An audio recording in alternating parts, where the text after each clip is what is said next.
Hello students, welcome to RH Chemistry. In today's video, I am going to discuss about first PUC chapter 1, that is some basic concepts in chemistry, lecture number 5. So already first 4 lectures 1, 2, 3, 4, if you have not seen these 4 lectures, please go through these 4 lectures. I will give the link in the description box or in the I button. ನೀವು ಇಲ್ಲಿ ಮೇಲ್ಗಡೆ ನೋಡಿದರೆ ಇಲ್ಲಿ I button ಅಂತ ಇರ್ತದೆ, ಅಲ್ಲಿಯೂ ಕೂಡ ಕೊಟ್ಟಿರ್ತೀನಿ ಮತ್ತು ಡಿಸ್ಕ್ರಿಪ್ಷನ್ ಬಾಕ್ಸಲ್ಲೂ ಕೂಡ ಕೊಟ್ಟಿರ್ತೀನಿ, ನೀವು ನೋಡ್ಬೋದು. ನಾ ಇಲ್ಲಿವರೆಗೆ ಏನನ್ನು ಡಿಸ್ಕಸ್ ಮಾಡಿದ್ದೀವಿ ಅಂತಂದರೆ, ಸೊ ಅಟಾಮಿಕ್ ಮಾಸ್ ಇರಲಿ, ಮಾಲಿಕ್ಯುಲರ್ ಮಾಸ್ ಇರಲಿ, ಅಥವಾ ಸಿಗ್ನಿಫಿಕೆಂಟ್ ಫಿಗರ್ಸ್ ಇರಲಿ, ಅಥವಾ ನೇಚರ್ ಆಫ್ ಮ್ಯಾಟರ್ ಇರಲಿ, ಇವನ್ನೆಲ್ಲವನ್ನು ಕೂಡ ಡಿಸ್ಕಸ್ ಮಾಡಿದ್ದೀವಿ. ಇವತ್ತಿನ ಕ್ಲಾಸಲ್ಲಿ in today's class we are going to discuss about mole concept, that is mole and number relationship. ಹಾಗಾದ್ರೆ ಮೋಲ್ ಅಂದರೆ ಏನು, ಅದರ ಬಗ್ಗೆ ನಾವು ಡಿಸ್ಕಸ್ ಮಾಡೋಣಂತೆ, ಹೌದಾ? ಸೊ ಜನರಲಿ ಏನಾಗ್ತದೆ ಈಗ, generally what happens is when you go and go to the market, ಯಾವಾಗ ನೀವು ಮಾರ್ಕೆಟಿಗೆ ಹೋಗ್ತೀರಿ ಯಾವಾಗ, so you will tell that sugar if you want, what you will ask it in K G, grams, 250 gram, ಪಾವು kilo, ಅರ್ಧ kilo, so 1 kg ಅಂಥೇಳಿ, ಹೌದಾ? So this is in 1 kg will ask, right? So if you want apple ಬೇಕು ಅಂದರೆ ಹೇಗೆ ಕೇಳಿದ್ದೀರಿ? So 1 kg ಇಂದನೂ ಕೇಳ್ಬೋದು ನೀವು, ಅಥವಾ ಸೊ 6 ಹಾಫ್ ಡಜನ್, 1 ಡಜನ್ ಅಂತಲೂ ಕೇಳ್ಬೋದು, ಹೌದಾ? ಸೊ ಈಗ ಶುಗರಲ್ಲಿ 1 ಡಜನ್ ಅಂತ ಯಾಕೆ ಕೇಳೋದಿಲ್ಲ? ಯಾಕಂದರೆ ಶುಗರಲ್ಲಿ ಪಾರ್ಟಿಕಲ್ ಸೈಜ್ ಅಂತ ಏನಿರ್ತದೆ, ಪಾರ್ಟಿಕಲ್ ಸೈಜ್ ಅಂತ ನಾವೇನು ಹೇಳ್ತೀವಿ, this is very very very small. Hence you cannot calculate in terms of dozen, in terms of number of the particles in that particular case, ಹೌದಾ? ಸೊ ಇದನ್ನು ನಾವು ಪಾರ್ಟಿಕಲ್ ಮತ್ತು this apple case ಒಳಗೆ ನೋಡಿದ್ವಿ. ಅದೇ ರೀತಿ ಈಗ ಸೊ ಮೋಲ್ ಅಂತಂದರೆ ಏನು, ಅದಕ್ಕಿಂತ ಮುಂಚೆ ಇನ್ನೊಂದು ಇಂಪಾರ್ಟೆಂಟ್ ಥಿಂಗನ್ನು ಹೇಳ್ಬಿಡ್ತೀನಿ. ಸೊ ಈಗ 1 ಡಜನ್ ಅಂದರೆ ಏನು? 12 ಅಂತೇಳಿ, ಹೌದಾ?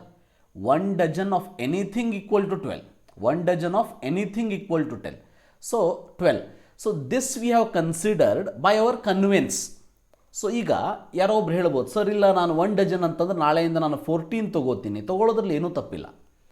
ಆದರೆ ನೀವೊಬ್ಬರೇ ತೊಗೊಳಕ್ಕೆ ಬರೋದಿಲ್ಲ, ಇಡೀ ವರ್ಲ್ಡ್ದವರು, ಅಂದರೆ ಇಡೀ ಜಗತ್ತಿನಲ್ಲಿ 1 ಡಜನ್ ಅಂತಂದರೆ 14 ಅನ್ನೋದನ್ನು ನೀವು ಕನ್ವಿನ್ಸ್ ಮಾಡಬೇಕಾಗ್ತದೆ, ಹೌದಾ? So it is not possible. ಅಂದರೆ ಏನಾಗಿದೆ, ಮೊದಲೆಲ್ಲ ನಾವು ಈ ರೀತಿ ಕ್ಯಾಲ್ಕುಲೇಷನ್ ಮಾಡ್ತಾ ಬಂದಾಗ, ಸೊ 1 ಡಜನ್ ಅಂತಂದರೆ 12 ಅನ್ನೋದನ್ನು ನಾವು ಕ್ಯಾಲ್ಕುಲೇಟ್ ಮಾಡಿದ್ವಿ, ಅಂದರೆ ವಿ ಹ್ಯಾವ್ ಕನ್ವೆನ್ಷನ್, ನಾವು ತೊಗೊಂಡ್ವಿ. ಈಗ 1 kg ಅಂದರೆ 1000 ಗ್ರಾಮೇ ಯಾಕೆ, 1200 ಗ್ರಾಮ್ ಯಾಕಿಲ್ಲ, ಹೀಗೆ ಅಂದರೆ 1000 ಗ್ರಾಮ್ ಅಂತ 1 kg ಅನ್ನೋದನ್ನು ಫಿಕ್ಸ್ ಮಾಡಿದ್ವಿ ನಾವು. ಸೊ ಈ type, for example 1 dozen apple ಅಂತ ಇಟ್ಕೊಳ್ಳಿ. 1 ಡಜನ್ ಆ್ಯಪಲ್ ಅಂದರೆ ಎಷ್ಟು? 12 ಆ್ಯಪಲ್ಸ್, ಹೌದಾ? ಈಗ 1 ಡಜನ್ ಬನಾನಾ ಅಂದರೆ ಏನು? So there are 12 bananas are present, ಕರೆಕ್ಟಾ? So if it is 1 dozen bangles ಅಂದರೆ ಏನು? ಸೊ ಬ್ಯಾಂಗಲ್ಸ್ ಅಂತಂದರೆ 1 ಡಜನ್ ದಟ್ ಈಸ್ 12 ಬ್ಯಾಂಗಲ್ಸ್. ಅಂದರೆ 1 ಡಜನ್ ಅಂತಂದರೆ ಎಲ್ಲದೂ ಕೂಡ ಈಕ್ವಲ್ ಟು 12, ಹೌದಾ? ಎಷ್ಟು ನಮಗೆ ಈಸಿ ಆಯಿತು ಕ್ಯಾಲ್ಕುಲೇಷನ್ಗೆ, ಹೌದಾ? So like this remember we have introduce the concept called mole concept, which is introduced by Avogadro. Remember, which is introduced by Avogadro, remember that, right? So ಈಗ 1 ಮೋಲ್ ಅಂತಂದರೆ ಏನು? So they have given the number as 6.022 into 10⁻23. So 1 mole ಅಂದರೆ ಎಷ್ಟು? Avogadro ಕೊಟ್ಟಿರೋದು 1 mole ಅಂತಂದರೆ 6.022 into 10⁻23 present ಇರ್ತದೆ. So Avogadro number ಅಂತ ಕರೆದ್ವಿ. ಸೊ ಅವಗೆಡ್ರು ನಂಬರ್ ಆಫ್ ಏನಿರಬೇಕು? ಇದು ಏನಾದರೂ ಇರ್ಬೋದು. ಈಗ 1 ಮೋಲ್ ಆಫ್ ಆಟಮ್ಸ್ ಅಂತ ತೊಗೊಂಡ್ರೆ these many atom, 1 mole of molecules ಅಂತ ತೊಗೊಂಡ್ರೆ Avogadro number of molecule, 1 mole of ions ಅಂತ ತೊಗೊಂಡ್ರೆ ಅವಗೆಡ್ರು ನಂಬರ್ ಆಫ್ ಅಯಾನ್ಸ್. ಈ ರೀತಿ 1 mole of anything will have Avogadro number. So this is the Avogadro number we have considered. This is the one number which is very very helpful in science. Remember that. So ಈಗ 1 mole of hydrogen atom ಅಂದರೆ ಏನು? ಹಾಗಾದರೆ 1 mole of hydrogen atom ಅಂದರೆ Avogadro number of hydrogen atoms. Remember that. ಹಾಗಾದರೆ 1 mole of carbon dioxide ಅಂತಂದರೆ Avogadro number of carbon dioxide molecule. Just like 1 dozen apple ಅಂದರೆ 12 apple, 1 dozen banana ಅಂದರೆ 12 bananas, 1 dozen bangles ಅಂದರೆ 12 bangles. ಅದೇ ರೀತಿ 1 mole of CO2, mole ಅಂದರೆ dozen, ಇಲ್ಲಿ 1 mole of CO2 ಅಂದರೆ Avogadro number, 1 mole of hydrogen ಅಂದರೆ Avogadro number, like that. So now the question is it possible to count Avogadro number of particle? ಈಗ ಹೇಳಿದ್ವಿ ನಾವು 1 mole of ಹೈಡ್ರೋಜನಲ್ಲಿ Avogadro number ಇರ್ತದೆ. Whether it is possible to calculate? Definitely no, it is not possible to calculate. ಕರೆಕ್ಟಾ? So remember, mole ಅಂತಂದ್ರೆ ಏನಂತ define ಮಾಡ್ತೀವಿ ನಾವು? ಮೋಲ್ ಅಂತಂದರೆ it is nothing but amount of substance which contains Avogadro number of particle. Mole ಅಂದ್ರೇನು? Mole ಅಂತಂದರೆ mole means amount of substance which contains Avogadro number of particles. ಅಂದರೆ 6.02 × 10⁻23 particles ಅಂತ meaning. So for example 1 mole ಅಂತಂದರೆ 6.022 × 10⁻23, right? So atoms, it may be molecules or ions etcetera. ಈಗ 2 moles ಅಂತಂದರೆ ಏನು? ಹಾಗಾದರೆ 2 moles ಅಂದರೆ 2 × ಅವಗಡ್ರೋ ನಂಬರ್. ಎಷ್ಟು easy ಆಯಿತು ನಮಗೆ ಅಂತಂದರೆ ಈಗ calculations. 1 mole of anything will have Avogadro number of that thing. So that is very very important form. It just like a dozen. ಎಷ್ಟು ನಮಗೆ ಡಜನ್ ಅನ್ನೋದು ಹೆಲ್ಪ್ ಆಗ್ತದೆ, ಅದೇ ರೀತಿ ಇಲ್ಲೂ ಕೂಡ ಮೋಲ್ ಅನ್ನೋದು ನಮಗೆ ಸೈಂಟಿಫಿಕ್ ಫೀಲ್ಡಲ್ಲಿ ಬಹಳಷ್ಟು ಹೆಲ್ಪ್ ಆಗ್ತದೆ. ಸೊ 0.5 ಮೋಲ್ ಅಂತಂದರೆ 3 × 10⁻23 ಲೈಕ್ ದ್ಯಾಟ್. ಈಗ ಮೋಲ್ ಕಾನ್ಸೆಪ್ಟಲ್ಲಿ ಏನು ಮಾಡೋಣಂತೆ? ಮೋಲ್ ಮತ್ತು ಮಾಸ್ ಮಧ್ಯೆ ಇರುವಂತಹ ರಿಲೇಷನ್ಶಿಪ್ಪನ್ನು ಅರ್ಥ ಮಾಡ್ಕೊಳ್ಳೋಣಂತೆ. ಮೋಲ್ ಮತ್ತು ಮಾಸ್ ಮಧ್ಯೆ ಇರುವಂತಹ ರಿಲೇಷನ್ಶಿಪ್. ಈಗ ನಾನು ಕ್ವಶನ್ ಕೇಳ್ತೀನಿ, whether is the mass of 12 bananas equal to 12 apples equal to 12 bangles. ಕರೆಕ್ಟಾ? ಈಗ ನಾವು ನೋಡಿದ್ವಿ 1 dozen banana is equal to 1 dozen apple. Mass same ಆಗ್ತದ? Definitely wrong. So 12 bananas may weigh 1 kg, 12 apples may weigh 2 kg, 12 bangles may weigh 400 gram, which means mass of all these are not same. But what is same? Remember, number of that item, number of that, you can say, number of that particular parts or particles. ಈಗ ನಾವು ಒಂದು particles ತೊಗೊಂಡ್ರೆ that is same. ಈಗ banana ಅನ್ನೋದು ಒಂದು particle ಅಂತ ತೊಗೊಂಡ್ರೆ that is same 12 12 12. But mass whether it is same? Nowhere it is same. So mass is always different, remember that. So mass will be never be same for all this. Fine. Now ಹಾಗಾದರೆ mass ಯಾವುದ್ರ ಮೇಲೆ depend ಇರ್ತದೆ? Mass present depends on the matter. Mass ಯಾವುದ್ರ ಮೇಲೆ depend ಇರ್ತದೆ? Matter ಮೇಲೆ depend. Matter is nothing but anything which can occupy space and has mass. ಅದರ ಮೇಲೆ ಡಿಪೆಂಡ್ ಇರ್ತದೆ. ಹೌದಾ? ಸೊ ಈಗ hence mass of the, remember, mass of the 6.022 × 10⁻23 particles is not same as it depend upon the particle. So number of particle may be same. ಈಗ 1 mole ಅಂತ ಅಂದಾಗ particle same ಇರ್ಬೋದು, ಆದರೆ ಅದರ ಮಾಸ್ ಅಂತ ತಗೊಂಡಾಗ ಇದು ಡಿಫರೆಂಟ್ ಇರಲೇಬೇಕು. So now you can see 1 mole is equal to mass of, it may be atoms. ಈಗ ನಾವು 1 ಮೋಲ್ ಆಫ್ ಆಟಮ್ ಅಂತ ತೊಗೊಂಡ್ರೆ ಮಾಸ್ ಆಫ್ ಆಟಮ್, ಮಾಲಿಕ್ಯೂಲ್ ಅಂತ ತೊಗೊಂಡ್ರೆ ಮಾಸ್ ಆಫ್ ಮಾಲಿಕ್ಯೂಲ್, ಅಯಾನ್ ಅಂತ ತೊಗೊಂಡ್ರೆ mass of ions, right? For example you see carbon is having 12 gram. ಕಾರ್ಬನದ mass ಎಷ್ಟು? 12 ಗ್ರಾಮ್. ಸೊ 12 ಗ್ರಾಮ್ ಅಂತಂದರೆ ಒಂದು ಪಾರ್ಟಿಕಲ್ ಕಾರ್ಬನ್ನದ ಮಾಸ್ ಎಷ್ಟು? 12 gram. So nothing but mass of 12 particles ಅಂದರೆ 1 mole of carbon we are talking about. 1 mole of carbon ಅಂತಂದರೆ 12 gram. ಹೌದಾ? ಅಂದರೆ ಇದರೊಳಗಿರುವಂಥ particles ಎಷ್ಟು? ಹಾಗಾದರೆ 6.022 × 10⁻23 ಕಾರ್ಬನ್ ಆಟಮ್ಸ್. ಅಂದರೆ ಇದರಷ್ಟರ ಮಾಸ್ ಏನಾಯ್ತು ಇಲ್ಲಿ? 12 ಗ್ರಾಮ್ ಆಯಿತು. ಸೊ ನಂಬರ್ ಸೇಮ್ ಇರ್ಬೋದು, ಮಾಸ್ ಡಿಫ್ರೆಂಟ್ ಇರ್ತದೆ. ಫಾರ್ ಎಕ್ಸಾಂಪಲ್ ನೋಡಿರಿ, ಇನ್ನೊಂದು example, sodium is 23. C sodium 1 mole of sodium is 23 gram, right? So 23 ಗ್ರಾಮಲ್ಲಿ ಇರುವಂಥ ಪಾರ್ಟಿಕಲ್ಸ್ ಎಷ್ಟು? ಅವಗಡ್ರೋ ನಂಬರ್, ಮತ್ತೆ ಅವಗಡ್ರೋ ನಂಬರ್. ಹೌದಾ? ಅಂದರೆ ಮೋಲ್ ಮತ್ತು ಮಾಸ್ ಮಧ್ಯೆ ರಿಲೇಷನ್ಶಿಪ್ ಅಂತ ನೋಡಿದಾಗ, so 1 mole of any substance will have its atomic mass or its molecular mass, right? So CO2 ನೋಡಿ 44 ಗ್ರಾಮ್ ಅಂತ ಕರಿತೀವಿ. ಅಂದರೆ 1 ಮೋಲ್ ಆಫ್ CO2 ಅಂತಂದರೆ ಎಷ್ಟು ಗ್ರಾಮ್? 44 ಗ್ರಾಮ್. ಹಾಗಾದರೆ 44 ಗ್ರಾಮ್ದಲ್ಲಿ ಎಷ್ಟು ಮಾಲಿಕ್ಯೂಲ್ಸ್ ಇರ್ತದೆ? Carbon dioxide. So that is equal to Avogadro number. So like this we can easily calculate. So ammonia ತೊಗೊಳ್ಳೋಣಂತೀಗ. ಅಮೋನಿಯಾ ಅಂತ ತೊಗೊಂಡ್ರೆ 17 ಗ್ರಾಮ್. ಹೌದಾ? Ammonia 17 gram. So mass of the Avogadro number of ammonia molecule is nothing but I can write it as 17 gram. So remember that. So mass of 1 mole of substance is called molar mass. So mass of the molecule is known as molecular mass, ಅಷ್ಟೇ difference ಇಲ್ಲಿ. So molar mass ಅಂತಂದರೆ mass of 1 mole of the substance. It can also be atomic mass or molecular mass, right? If 1 mole of atom ಅಂತ ತೊಗೊಂಡ್ರೆ atomic mass, 1 mole of molecule ಅಂತ ತೊಗೊಂಡ್ರೆ molecular mass. For example 24 gram of carbon. 24 gram of carbon ಅಂತಂದರೆ C 1 ಮೋಲಲ್ಲಿ ಎಷ್ಟು gram ಇರ್ತದೆ? 12 gram, ಹೌದಾ? ಅಂದರೆ 24 ಗ್ರಾಮ್ದಲ್ಲಿ ಎಷ್ಟು ಮೋಲ್ ಇದೆ ಅಂದರೆ ಮಾಸ್ ಆ್ಯಂಡ್ ಮೋಲ್ ರಿಲೇಷನ್ಶಿಪ್ ಅಂತ ತೊಗೊಂಡಾಗ 24 ಗ್ರಾಮ್ದಲ್ಲಿ ಎಷ್ಟು ಮೋಲ್ ಇದೆ ಅಂತ ನೋಡಿದರೆ ಏನಾಗ್ತದೆ? 24 ಗ್ರಾಮ್ದಲ್ಲಿ ಇರೋದು 24 ಡಿವೈಡ್ ಬೈ 12 ಆಯಿತು, ಹೌದಾ? Cross multiplication is equal to 2 moles ಅಂತ ಬಂತು. ಅಂದರೆ 24 ಗ್ರಾಮ್ಸ್ ಆಫ್ ಕಾರ್ಬನ್ನಲ್ಲಿ ಇರೋದು ಎಷ್ಟು ಮೋಲ್? 2 ಮೋಲ್. ಯಾಕಂದರೆ 1 ಮೋಲ್ ಅಂದರೆ 12 ಗ್ರಾಮ್, 2 ಮೋಲ್ ಅಂದರೆ 24 ಗ್ರಾಮ್, ಲೈಕ್ ದ್ಯಾಟ್, ರೈಟ್?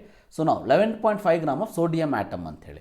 ಈಗ ಸೋಡಿಯಮಲ್ಲಿ 23 ಗ್ರಾಮ್ ಇದೆ, ಹೌದಾ? 23 ಗ್ರಾಮ್ ಅಂತಂದ್ರೆ 1 ಮೋಲು, ಅದರದ್ದು ಅರ್ಧ 11.5 ಅಂತ ತೊಗೊಂಡಿದ್ದೀವಿ. ಅಂದರೆ ಏನು? 0.5 ಮೋಲ್ ಬಂತ ಇಲ್ಲಿ. ಸೊ 0.5 ಮೋಲ್ಸ್ ಬಂತು. Similarly you can calculate any of those mass and mole relationship easily. ಈಗ ನೋಡಿ, ಮೋಲ್ ಕಾನ್ಸೆಪ್ಟ್ ಒಳಗೆ ಮೋಲ್ ಆ್ಯಂಡ್ ವಾಲ್ಯೂಮ್ ರಿಲೇಷನ್ಶಿಪ್ಪನ್ನು ತೊಗೊಳ್ಳಂತೆ. ಮೋಲ್ ಆ್ಯಂಡ್ ವಾಲ್ಯೂಮ್ ರಿಲೇಷನ್ಶಿಪ್ಪನ್ನು ತೊಗೊಳ್ಳಂತೆ.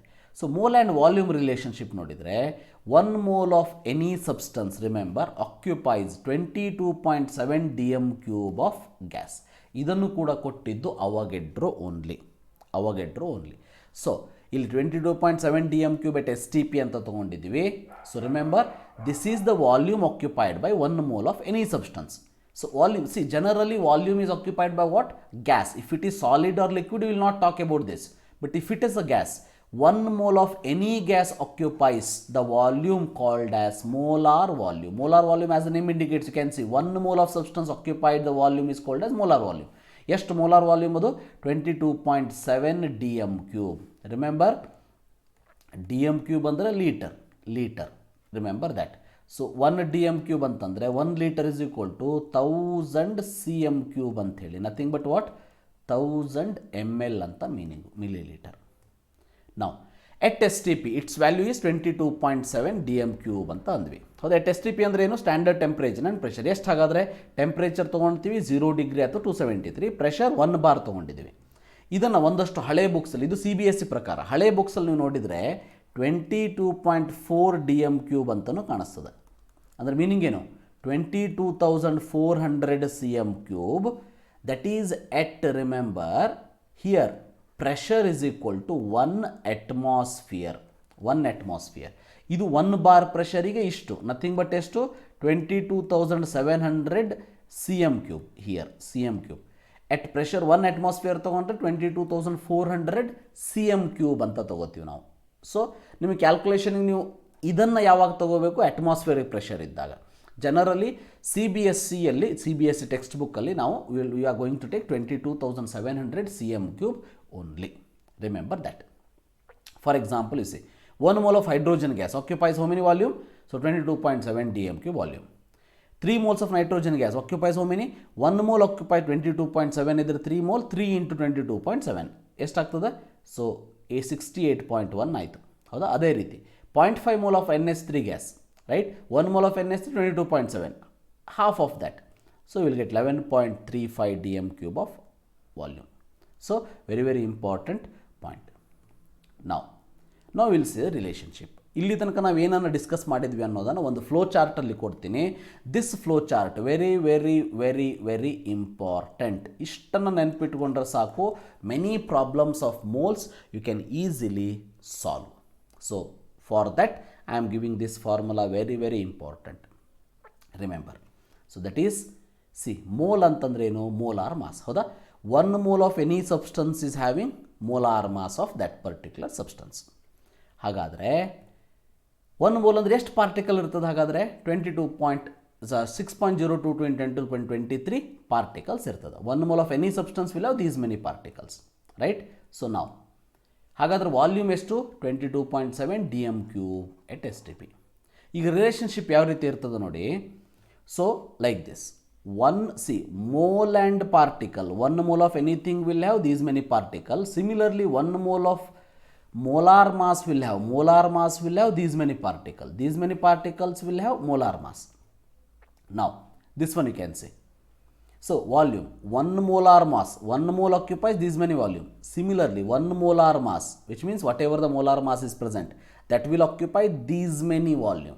Remember that. And this relationship, particle and volume. So, these many particles of the gas occupies how many volume? 22.7 dm cube of volume. So, one example we will see. One example I will tell.